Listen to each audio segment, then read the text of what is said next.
Gracias, Sandra, por estar con nosotros aquí en Agenda Sur. Y bueno, vamos a empezar por algo muy elemental, muy que tiene que ver con los nombres, con las palabras, con la manera de decir. ¿Cómo se dice indio, indígena, aborigen, pueblo originario? Yo te puedo transmitir lo que yo aprendí, ¿no? Dentro del Ujú. movimiento indígena tuve el honor de conocer a un referente muy importante que era un abogado Coya, el doctor, el doctor Eulogio Frites, quien nació cerca de Humahuaca, en Varas Palca de Aparso, y desde la década del 50 empezó a activar estos temas cuando no había nada, ¿no? Cuando estaba muy fresco a la conquista del desierto y nuestra historia cercana. Eh, Él se reunió con Perón porque trabajaba con un referente maliqueo, tuvieron reuniones. Eh, lo que te puedo decir es que de él aprendí que en esa década, que en la década del 70, cuando empezaron a reunirse internacionalmente delegados de pueblos indígenas para fijar las pautas de cuáles serían los fundamentos de sus reivindicaciones, hubo una fecha muy importante que fue en Port Alberni, Canadá, en 1975. Allí fundaron un Consejo Mundial de Pueblos Indígenas, ¿no? Y Ujú. lo primero que definieron era cómo llamarse a sí mismos. eh, ya tenían un punteo de temas importantes que venían tratándose en encuentros anteriores. Había uno famoso del Caribe, este, y decidieron que esos temas los iban a llevar a Naciones Unidas. Recién en la década del 70, con el advenimiento de los derechos humanos, con todo lo que nosotros sabemos desde Argentina, ¿no? Cómo se activaron nuestras madres, nuestras amadas madres y abuelas, al mismo tiempo los pueblos indígenas encontraron también un resquicio donde hacer las denuncias en la arena internacional, ¿no? Por Ujú. eso ocurrió este encuentro en el 75, donde definieron cómo llamarse a sí mismos. Me imagino lo que habrán sido esas discusiones, pero decidimos, decía Eulogio, decidimos levantar las banderas de la indigencia en la que nos dejaron, llamándonos a nosotros mismos pueblos indígenas, sin perder nuestras propias individualidades, ¿no? Entonces iba a ser pueblo indígena Sami, pueblo indígena Apache, pueblo indígena Colia, pueblo indígena Guaraní.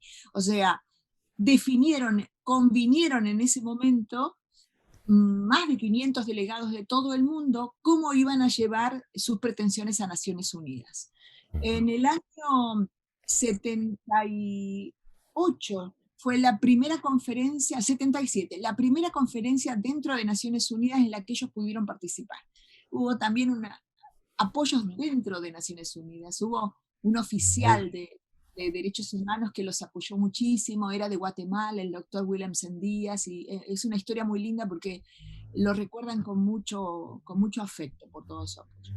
Finalmente se hizo una primera conferencia sobre pueblos indígenas y se creó un grupo de trabajo y con el objeto de tener un tratado, un documento internacional. Esos son nuestros antecedentes. De allí vienen pueblos, indigenous peoples, ¿no? Ujú. Porque así quedaron los documentos internacionales, tanto el tratado, que es el convenio 169, como la Declaración Universal sobre los Ujú. derechos de los pueblos indígenas.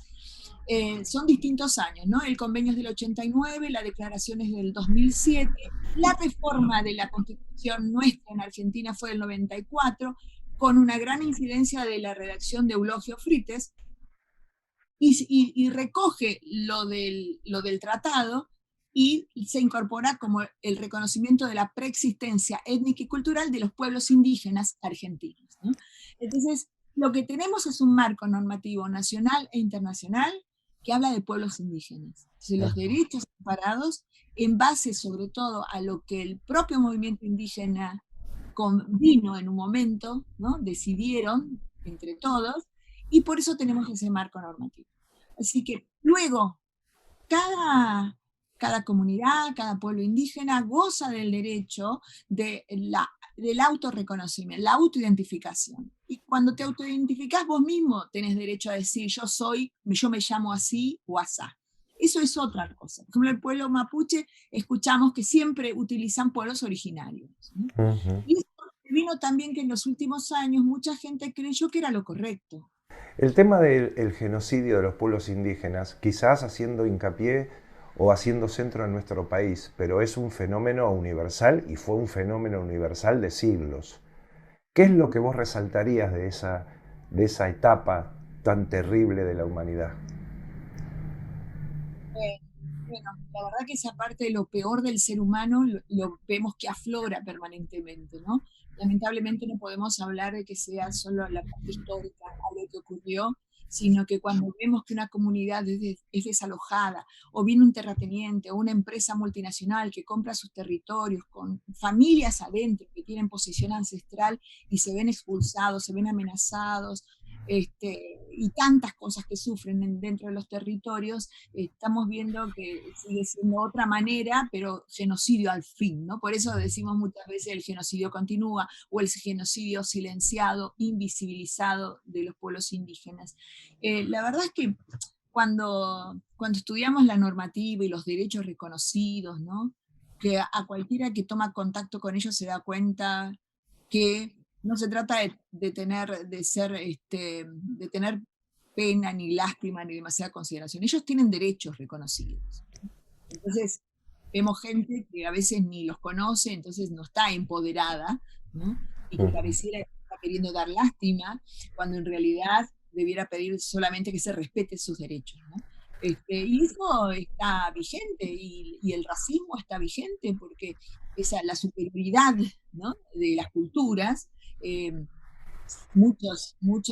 es de propio del ser humano que se apele a eso, generalmente por motivos económicos, ¿no? Para sacarte lo tuyo, este, no importa hasta quitarte la vida, ¿no? Negarte tus derechos, invisibilizarlos. Me parece que pasa por ahí, por lo peor del ser humano, ¿no? Y que sigue ocurriendo, ¿no? Esa necesidad de sentirse superiores, pero en realidad no es solo por ser superior mi cultura sobre la tuya, sino por los intereses que hay en tus territorios, en tus recursos naturales. Respecto de la Argentina, ¿hay alguna aproximación al número de población indígena? Bueno, tenemos la experiencia del último censo en el que se había pensado hacer la pregunta de autoidentificación, pero observamos, hay muchas críticas, digamos, ¿no? Porque a mí misma nunca me preguntaron en el censo si soy descendiente de pueblos indígenas. En ese momento, ese día, ese inolvidable día del 27 de octubre del año 2010, Ujú. cuando vino el censista, no me decía la pregunta, estaba en la ciudad de Salta yo, y le decía, pero decime, pregúntame si soy, y me dijo, no, no, eso es para las zonas rurales. Entonces hubo muchas críticas porque no se hizo a toda la población, a toda la Argentina, a todos los habitantes de la Ujú. Argentina, ¿no? Claro. Y ahora lo que están trabajando desde organizaciones es que se haga las preguntas en lenguas originarias, ¿no? En idiomas originarios. Así que sería una manera de facilitar para que los argentinos podríamos transparentar realmente nuestro origen en números, y, y un paso adelante sería hacerlo en idiomas, lenguas originarias, y además directamente preguntarle los pueblos, el pueblo de qué se trata, ¿no? Y Ujú. dar las opciones de todos los pueblos reconocidos que tenemos. ¿Cuáles son las principales reivindicaciones que hay hoy? Algunas de ellas ya las nombraste, ¿no? Sobre todo la expulsión de los territorios propios de los indígenas, que vemos muchas veces en nuestro país, pero ¿qué más además de eso? Las reivindicaciones propias de los pueblos indígenas pasan por esos derechos colectivos que tienen que ver con su derecho a la libre determinación, que es el derecho a fijar sus propias prioridades de vida, ¿no? Fijar su propio plan de vida. ¿Mm? Así como en la esfera individual, cada uno se maneja tomando decisiones, o las decisiones que puede tomar en la vida, como pueblo de forma colectiva, tienen su propia cosmovisión y su manera y su derecho a fijarse su plan de vida. Bueno, a eso nos referimos cuando hablamos de la libre determinación, de la cual emanan muchos derechos, pero propiamente derechos colectivos tienen que ver con el derecho a su tierra y territorio, que uno lo dice así, juntito los dos, porque territorio alude al hábitat, a la totalidad del hábitat en el que ellos habitan, ¿no? Entonces hay una idea más occidental de que cuesta comprender, ¿Qué se quiere decir con esto de que para ellos también es fundamental el río, el bosque, por ahí una meseta que parece que no sirve, que no se utiliza, pero todo tiene un sentido, ¿no? Entonces, por eso su territorio abarca toda la totalidad del hábitat. Y Mm, por supuesto, este derecho, que es muy importante, que es el derecho a ser consultados cada vez que el Estado implemente medidas de tipo administrativo o legislativo que les vaya a afectar. Es el deber de los Estados, dice el tratado, ¿no? Que mm. además es ley en la Argentina, ley 24071. Así que yo diría esos tres derechos fundamentales, eh, obviamente gozan de la igualdad entre géneros, los derechos de la infancia, el derecho a la identidad, ¿no? El derecho a conservar sus costumbres, eh, a difundir a través de los medios y de tener sus medios propios de difusión también. O sea, Ujú. la declaración nos dice una cantidad de derechos específicos, pero yo creo que los fundamentales son estos